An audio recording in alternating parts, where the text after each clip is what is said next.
So good morning. This is the second of my side videos to my presentation in defense of constitutive rules. And this deals with Herbert Hart's notion of internal point of view. Herbert Hart, the legal philosopher, wrote a masterpiece of 20th century legal philosophy, The Concept of Law. And in that book, he introduces the idea that rules can be seen both from an external and an internal point of view.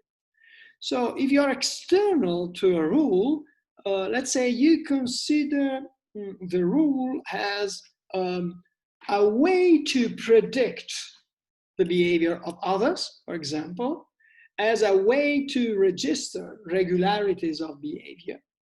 But you are external in the sense that you do not adopt the rule. On the other hand, Hart says, if you adopt the rule, then your behavior changes.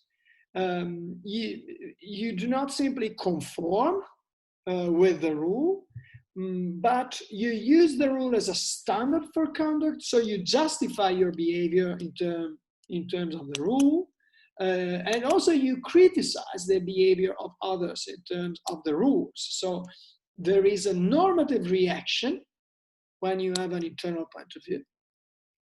And you use the rules to justify the criticism against the violation of the rule.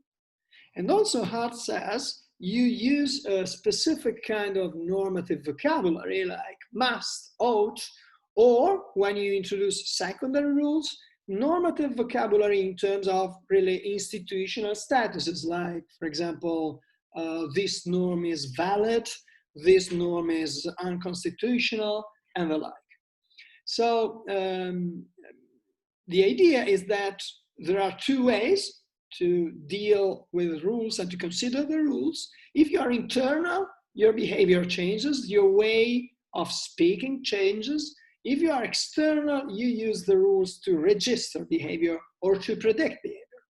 You can, of course, be a bad man in Oliver Wendell Holmes' sense. So a bad man in the sense that it seems that you are embracing the system, but the legal system, but you are simply using the rules to predict the behavior of other people and of judges in particular. In that case, you are not internal, you are external.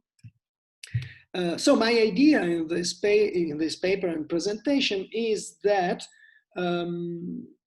if you connect the internal point of view with the notion of secondary rules that you find, in a sense, used in the second quotation here, secondary rules about how to make wills, contracts, marriages, how to introduce new institutional fact in the system.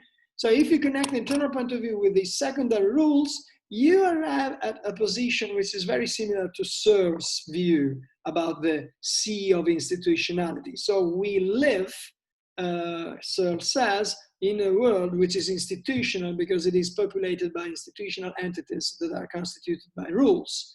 This is not so different from the idea of art's internal point of view, from the idea of being internal to a system of activities that are made possible by secondary rules. Okay, so I would like to put these two conceptions in connection. Thank you.